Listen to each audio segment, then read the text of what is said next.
On Christmas Eve, my mom unwrapped the gift my daughter made and said, "I don't take presents from kids who don't belong to this family." My daughter blinked twice, didn't even cry. Then without missing a beat, my son stood up and said this. And my parents turned pale. I should have known Christmas Eve would be a disaster the second my mom called to remind me not to overdo it this year. That was code for, don't bring too much attention to my daughter. Don't try to make her too comfortable. Don't let her forget that she's not really one of us. She's 9 years old. She has the softest voice, reads everything she can get her hands on, and draws these little worlds in her sketchbook that make you forget you're even looking at something a kid made. She's everything I never knew I needed, and somehow, everything my parents decided not to accept. It's been 2 years since the adoption. 2 years of comments disguised as jokes, of side eyes and moments where she's been left out of family pictures. But I kept trying. Kept thinking maybe if we showed up to every gathering, brought food, smiled enough, they'd come around. I don't know why I believe that anymore. We got to their house just before 5. Snow was falling lightly, the kind that feels magical if you're not holding on to 100 pounds of resentment. The house looked the same as every year. Wreath on the door, mismatched chairs crammed around the table, that tired old ceramic village scene on the mantel. My mom greeted Tyler with a hug, told him he looked so grown. She looked at my daughter and just said hi. No name. Not even a fake smile. Tyler helped his sister with her coat. She held the little green wrapped gift she'd made like it was glass. She'd spent the last week making it. A handmade scrapbook, page after page of memories. She'd even drawn my parents on the last page with, "Thank you for being my grandma and grandpa," written under it in her careful handwriting. He was proud of it. I was too. Dinner passed in a fog. My mom's cooking always tasted like tradition and tension. Everyone pretended things were normal. My sister's kids ran around. My dad told the same tired stories. I kept watching my daughter. How quiet she got, how she didn't reach for seconds even when I knew she was still hungry. After we ate, we gathered around the tree. My mom passed out gifts like she was running inventory. When my daughter shyly offered her the scrapbook, I saw her hesitate. She took it. Looked at it like it was something she didn't order. She tore the paper open, flipped through the first few pages. Then she closed it. And said loud and clear, "I don't take presents from kids who don't belong to this family." You ever feel the whole world tilt sideways? That's what it felt like. No one said a word. You could hear the wind outside. My daughter didn't cry. She didn't even frown. She just stood there blinking. Twice. I stood up. I don't even remember how. My hands were shaking and I opened my mouth, but before I could speak, Tyler got up. He didn't yell. Didn't even raise his voice. But somehow his words cut through every fake smile and forced laugh in that room. "Then maybe you don't deserve presents from people who do belong to this family." It landed like a punch. My dad started to say something, but Tyler didn't let him. "She's my sister. We chose her. That's more than what some people do with the family they're born into. If you can't see that, then you don't deserve to be called her grandparents." The room froze. One of my nephews, Jacob 15, looked around and then said he's right. Another cousin followed. Then another. Until the room was split. The kids, the next generation, were standing with mine. My parents didn't say anything else. They just stood there red-faced and stunned, holding a scrapbook they didn't deserve. I didn't wait for the next round of passive aggression. I told my kids to grab their coats. We were leaving. Christmas was over. But what none of us knew yet was that the real storm was still coming. We drove home in near silence. Tyler sat in the back with his arm around his sister like she was made of glass. She kept her eyes fixed on the window, not blinking much, like if she stared hard enough she could pretend she wasn't even there. I kept thinking about the moment. The way my mom had said it, so cold and certain. Like she'd rehearsed it. Like she'd been waiting for the opportunity to draw the line she thought I'd been ignoring. I had always known they didn't embrace the adoption, but this wasn't passive anymore. This was a statement. That night I tried to fake a little normal. Gave the kids their matching pajamas, made popcorn, let them open one gift each. I caught Tyler watching me. He was waiting to see if I'd cry. I didn't. But I knew I would eventually. Christmas morning was strange. Normally we'd head back to my parents by noon for brunch and the second round of presents. But this year the house stayed still. We opened gifts by the tree, just the three of us. It was quieter, but it felt lighter too. Like no one had to pretend. My daughter smiled a little when she opened the sweater Tyler had picked for her. He had chosen the color himself. Soft purple, her favorite. By early afternoon my phone started buzzing. First was my niece, Claire.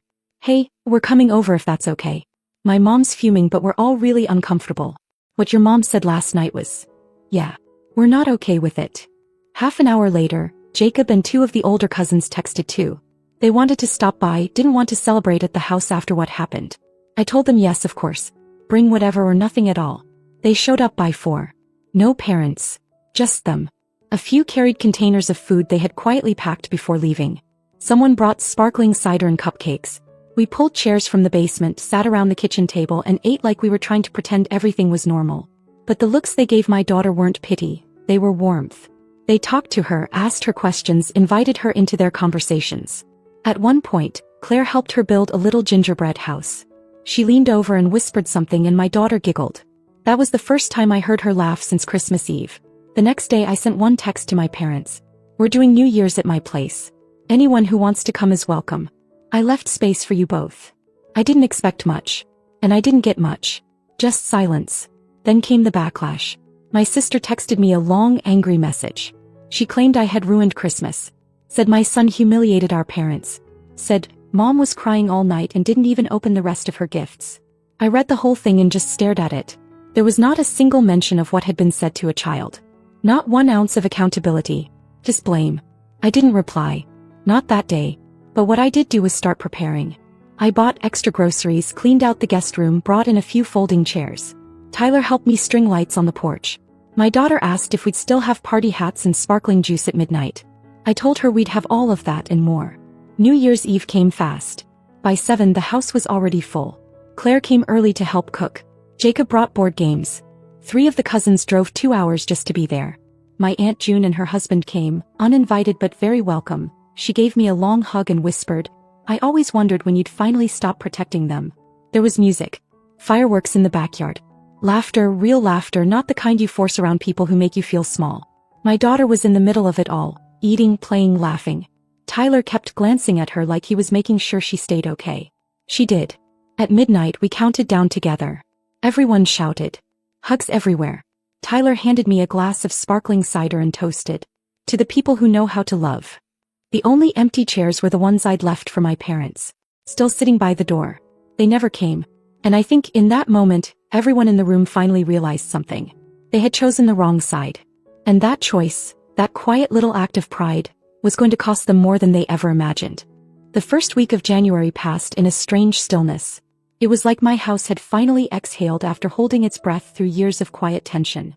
The decorations were still up, though a little droopy now. We hadn't rushed to take anything down.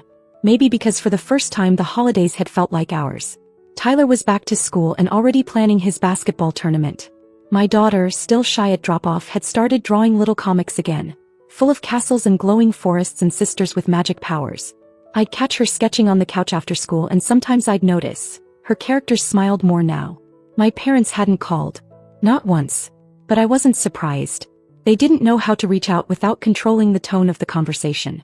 Without being right. On the 10th my phone lit up during dinner. A short text from my dad. We need to talk. In person. No apology. No, how are the kids? No acknowledgement of what had happened. I stared at the message. Tyler leaned over, read it and just said, Are they seriously trying to reset like nothing happened? I didn't respond to the text. I wasn't avoiding it. I was done making things easier for them. 3 days later they showed up unannounced. It was a Saturday evening. We were still in sweatpants, halfway through a puzzle on the dining table. My daughter was in the next room drawing and I had just started heating up soup. Then the doorbell rang. Through the peephole I saw both of them. My mom holding her purse like a shield. My dad with that usual clenched jaw look he wore when he was about to say something unforgivable but believed it was necessary. I opened the door because I wanted to face them on my turf. I didn't want to keep dodging what I knew was coming. They walked in without being invited. Didn't even glance at the kids. My daughter stayed in her room. Tyler stood at the threshold of the hallway, arms crossed. He didn't say anything but he was listening. We sat. It was the most awkward silence I'd ever felt in my own house. Then my mom started talking.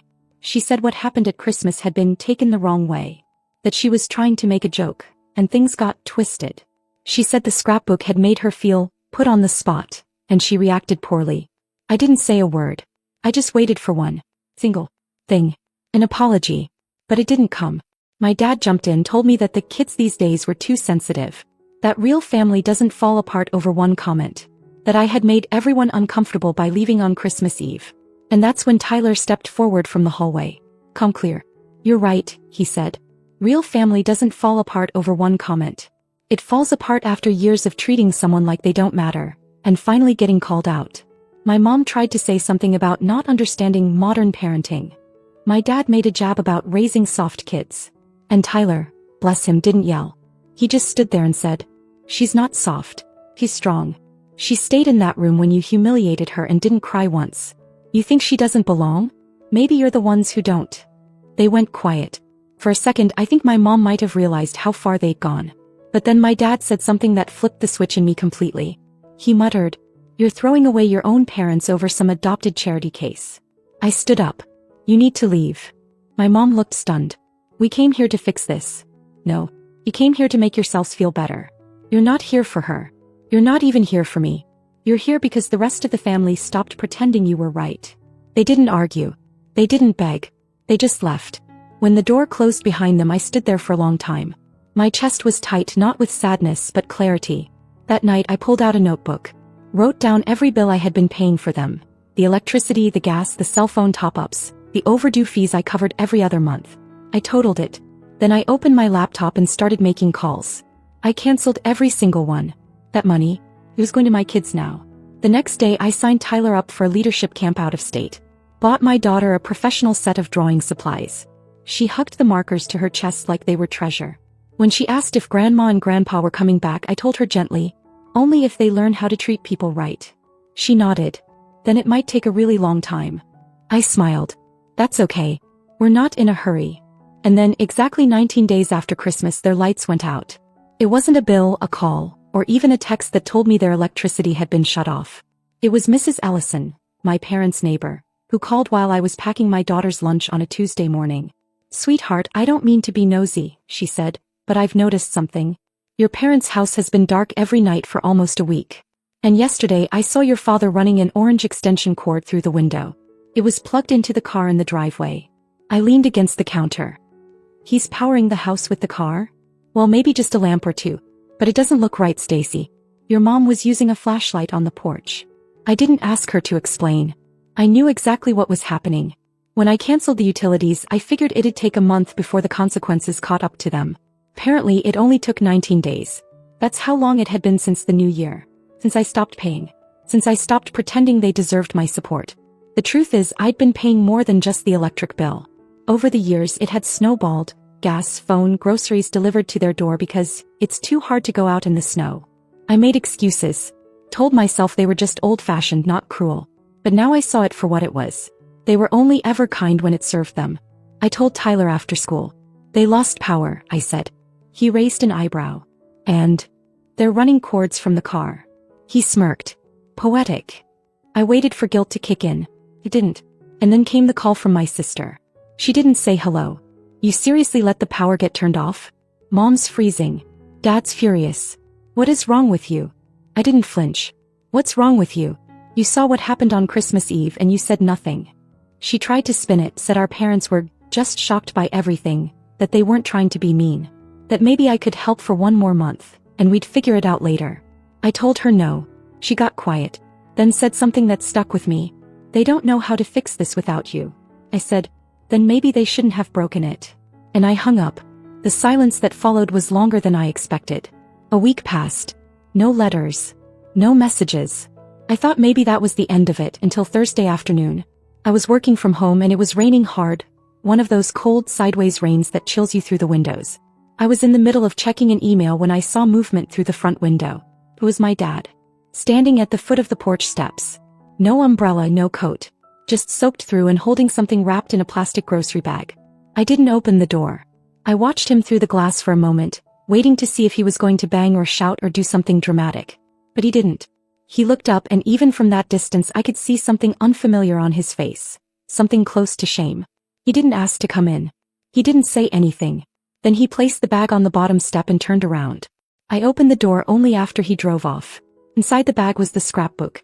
The same one my daughter made. The corners were bent now, the front page a little waterlogged, but it was all there. Tucked inside was a note in his handwriting. I read every page. He called me Grandpa. I didn't deserve it. But she meant it. If she wants this back, I understand. If not, I'll leave it at that. I didn't cry. But something in me cracked open a little. That night I handed the scrapbook to my daughter. "Grandpa brought it back," I said. She didn't say anything at first. She sat cross-legged on the rug and flipped through it slowly. When she got to the last page, the drawing of my parents holding hands in front of a tree, she stared at it for a long time. Then quietly she got up, went to her art supplies and picked out a dark blue marker. She sat back down and began filling in the background behind them. Little dots, circles, shapes. Tyler walked by and asked what she was doing. She didn't look up. Adding stars. Why stars? Because sometimes people need a little more light before they figure out where they're standing. I didn't say anything. But that night I started to wonder, maybe, just maybe, the story wasn't quite over yet. Not for them. Not for her. Not for me. February came in sharp and gray. The Christmas lights were long taken down, the snow had melted into slush and the phone stayed silent. My daughter was back into her routine. School, drawing, making up stories about magical places where everyone was welcome. I think she was still hoping something would shift, but she never said it out loud. I'd already told myself I was done. I'd already stopped the payments. But the strange part about cutting someone off is that it never feels final when the damage they did lives quietly in your house. That week I got an email from the gas company. A confirmation that the final unpaid balance had been moved out of my name. I hadn't realized I was still listed as a co-signer. They were $782 behind. The electricity had been off for 3 weeks by then. I knew it because of Mrs. Ellison, who had texted again. They've been going to the public library every day now. Your mom sits by the heater. Your dad reads the paper like everything's normal. That was them. Pretending. Always pretending. And then the news clip happened. It was a Sunday afternoon. I was folding laundry, half listening to the local news on the TV, when my daughter walked in holding a juice box. "Mom," she said, "why is Grandpa on TV?" I looked up and there he was. My dad standing outside the county utility office, coat zipped up to his chin, giving an interview. He was saying things like, "We're on fixed incomes. Some of us raised families and worked hard and now we're just left behind." The reporter asked if he had any help from his children. He paused, looked directly into the camera. "No, not anymore." I stared at the screen. My daughter was frozen, watching his face as if she could find a trace of warmth in it. He didn't. The segment ended and cut to the weather. I turned off the TV. I didn't say anything. Neither did she. That night, Tyler came into my room holding his phone. "Mom," he said, "you need to see this." The clip had already made it to a few social media pages. Someone had reposted it with the caption, "Is this the face of forgotten seniors? Or a man who pushed his family away?" The comments section was wild. Some people felt bad for him. Others were digging deeper. A few asked why a grown man with 2 adult daughters couldn't keep his lights on. One user said, "I bet there's more to this story." Another said, "He doesn't look like someone who admits his mistakes." Tyler scrolled for a second, then showed me a comment that stopped me cold. It was from Claire, my niece. "That's my grandpa. He told my cousin she wasn't family because she's adopted. This isn't about money. This is about pride." There it was. Out in the open. I stared at the comment and for a second I felt like something inside me came unglued. Not because Claire had said it, but because someone finally had. For years we all walked around it, tiptoed, swallowed the tension, smiled in pictures and ignored the coldness that hovered over every birthday, every holiday. But now a teenager had said what all the adults were too afraid to. And I realized something that hadn't hit me fully until that moment. I wasn't angry anymore. I wasn't hurt either. Not like I had been. I wasn't waiting for an apology. I wasn't hoping for some Hallmark-style reunion. What I felt now was something else entirely. I was free. Later that night, my daughter came to me with the scrapbook in her hands. The one Grandpa had brought back in the rain. She sat on the couch beside me and opened it to the last page. "Do you think he meant it?" she asked. I looked at the drawing, the one she'd added stars to. "I think he meant parts of it," I said. "But he still wants people to think none of this is his fault." She nodded, very small. Then, without looking at me, said, "Would you still be my mom if he said he never wanted me?" I wrapped my arms around her. "I was your mom before he ever knew your name. And I'll be your mom long after he's forgotten it." She rested her head against me and didn't say anything else. The next morning I made my final decision. I logged into the last 2 portals I still had access to, my parents' old phone plan and a shared grocery delivery account I'd been paying into for the last 4 years. I removed my payment info, canceled the plan, logged out for good. I took the money I would have spent this month and used it to sign my daughter up for an art workshop. I bought Tyler a pair of new basketball shoes he'd been eyeing but didn't want to ask for. We ate dinner together that night. Just the 3 of us. No one asked about my parents. And for the first time I didn't leave a chair empty for them. Not at the table. Not in my head. I didn't need them to come back anymore. I just needed my kids to know they had someone who would never leave. The cold hung around longer than usual that year. By March the snow had turned to frozen rain and everything felt stuck between seasons. Not winter, not spring, just that uncomfortable in-between. I figured that's where my parents were too. I hadn't heard from them since the TV interview. Neither had Tyler. My sister had gone quiet. Claire messaged once to say she was grounded for airing family business, but she didn't regret it. I thought maybe that was it, that the chapter had closed. But it wasn't. One afternoon I came home from work and saw their car in front of my house. Not parked. Just sitting at the curb. My mom was in the passenger seat, my dad behind the wheel. He looked older. Tired. For a second I wondered if they'd been there a while watching the house. I didn't wave. Didn't go outside.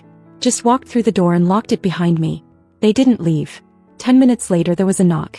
Tyler was the one who answered it, not me. He opened the door, stepped outside and pulled it shut behind him. I couldn't hear the whole conversation, but I saw my dad try to hand him something. Tyler didn't take it. When he came back inside he handed me a folded piece of paper. No envelope. My name written on the front in my mom's handwriting. I didn't read it right away. I made dinner. We ate. We cleaned up. My daughter showed me a drawing of a mermaid with a wolf as a best friend.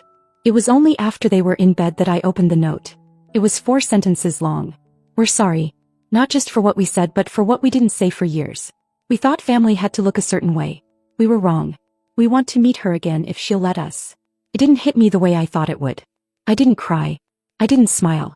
I just sat there with it in my hands, rereading it until the words felt like they belonged to someone else's life.